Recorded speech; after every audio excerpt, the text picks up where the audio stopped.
with Bob. Pancho Man, bringing it like only he can. We are brought to you by HOKA One, Polar, Halo Neuroscience, Velofix, Today's Plan, Normatec, Four Seasons Resort, Hualalai, and Triathlete magazine. Our next guest, just coming off of setting a course record at Ironman Wisconsin. This is her 12th Kona, more than any other pro in the field. Yeah. Give it up for Linsey Corbin. Hello.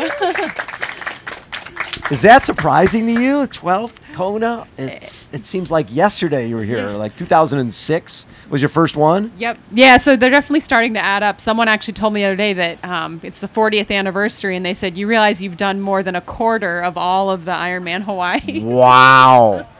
That doesn't make you feel old or anything, right? No, I was like, I think I can now officially call myself a seasoned veteran. You are a seasoned veteran, yes. And how many Ironmans have you won now? I've won 7. 7, so, okay. So I had 6. And then the 8:42.42 at Ironman Austria was the fastest for an American. Yes. It still is. Yep. Yeah, so I'm the American record holder for the Ironman distance, and I keep waiting. I mean, the women are getting faster and faster, and I keep waiting for it to go down. But like we were saying before, it was just a magical day for me, and so it's still standing. We'll see how long it lasts, but...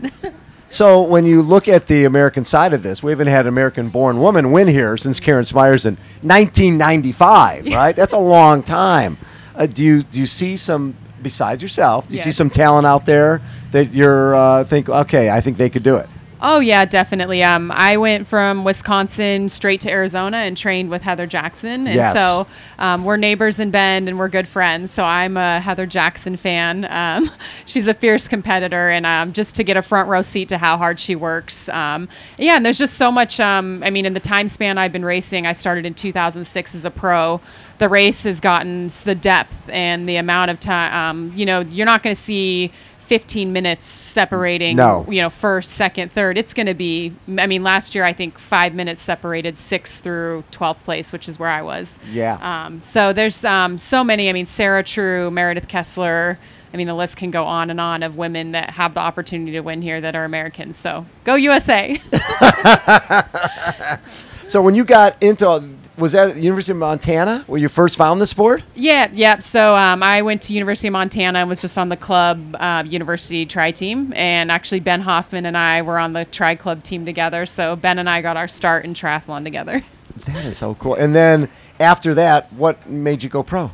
Actually, one of my big drivers for going pro was I was racing age group and signed up for Ironman Coeur d'Alene in 2006, but I didn't learn to swim until my early 20s because of basically triathlon. And I was so nervous and scared of the mass start that 2 weeks before the race, my friends were joking around and were like, well, if you get your pro card, then you get a head start and you don't have to do the mass start. Oh, so you go off with that small group of women rather than the big group that could hit you in the head. Yeah, exactly. So, I mean, I had some great success actually training for that Ironman as an age grouper, and I'd won the amateur race at Wildflower, and I just kind of was at a junction in my life. I didn't really know what I was going to do, so it was like, all right, I'll just get my pro card. And even in 2006, so I did that Coeur d'Alene and qualified on a roll-down slot for Kona. So it became your first time here. Yeah, and I thought I was only going to do it once. I thought I'm only going to do this race once, and so... Get it out of my system. Yeah, I just want to see what it's all about. And actually, I broke my collarbone that year, and I probably shouldn't have raced, but I literally thought I'm only going to do this race once, and... Might as well. Yeah, so I actually raced. I just come off a broken collarbone. I didn't swim till race week, and gutted it out, and here I am 12 Konas later. What is it about this sport that keeps you in it? And, 37 years old. Yeah. You could go out and get a real job if you wanted to. That doesn't sound like much fun. No, it doesn't at all. No, I mean, I think I am really passionate about this drive for personal success and this challenge of trying to better yourself and really just seeing what's possible. Yeah. And I think that's why I'm still here. I haven't won the race before, but for me, it's about, seeing what am I capable of. And you're presented, particularly at this race, with so many challenges. And it's like, how do you handle those challenges? And can you be the best version of yourself? And I don't think I've had the best version of myself on the race course here. I've had incredible other wins, but not in Kona. And that's my driver still for racing here is it's like, I want to have that best day and know that I left it all out there and just really race to my potential.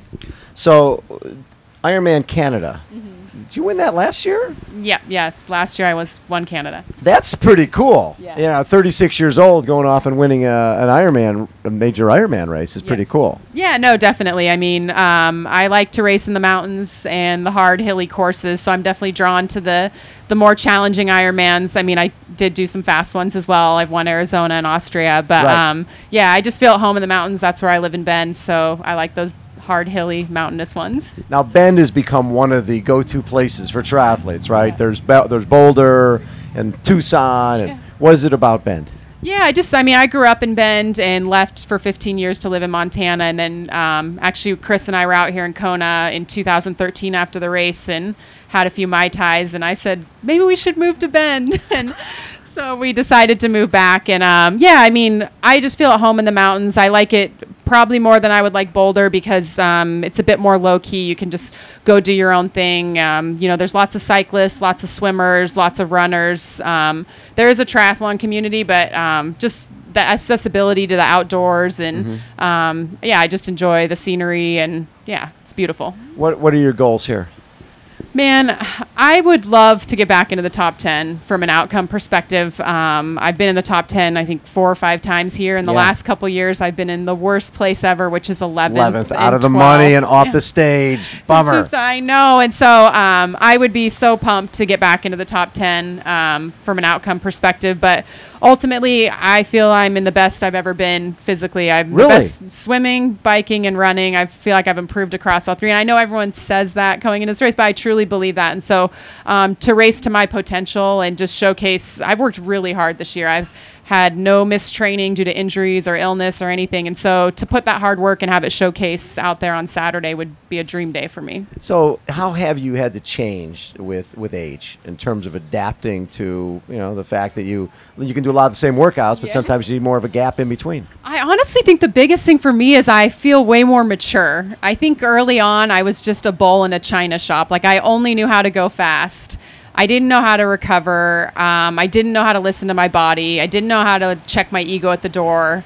You know, I would train with other people and it's like, oh, I'll do what you're doing, you know, or just, you know, I'd throw my training out the window. And I was injured for a lot of up and down throughout my career. And so, you know, just listening to my body and having the maturity and even the confidence to back off when I need to and then push when I do. But I would just say this year has been a very smart year of training. Like I said, I've had no injuries, no illness. I've just put my head down and done the work, and I've really enjoyed it. Like I tried something different this year, doing Wisconsin 5 weeks before this race. Yeah, I was going to say that's a little tight. Yeah, and I wanted a different approach. And the last few years, I've come into Kona. So much pressure the last 6 weeks coming into this race, and this is all I've thought about. And doing Wisconsin was just so refreshing for me, and I've actually really enjoyed myself and like had fun, whereas the last few years coming into this race, the buildup hasn't been that much fun, I would say. And so yeah, I'm just enjoying myself, which that's refreshing that 12 Konas in, I'm still, you know, having a blast with it. Well, and the fact that you're still learning. Yeah. That's the cool thing, is that most people would say, okay, Ironman Wisconsin, 5 weeks away. Oh no, because you can't recover. But the reality is when you do a race, you really tend to recover more because you take serious time off. Yeah, exactly. I've done the 6-week turnaround plenty of times. I've actually done Kona and then Arizona. Yeah. And I've won Arizona after doing Kona. I've went under 9 hours. You know, I've had some of my best performances with that formula. And so we wanted to apply that for this race of like, let's do an Ironman beforehand, have fun with it. And then hopefully I'll get a fitness boost from Wisconsin and be able to use that on Saturday. And it's a catered workout. You're out there and people just handing you stuff the whole time. Yeah, exactly. And I got a slot for next year. So I'm the first person to qualify for Kona 2019. Oh, that was a great move. Hey, how about a round of applause for Linsey Corbin?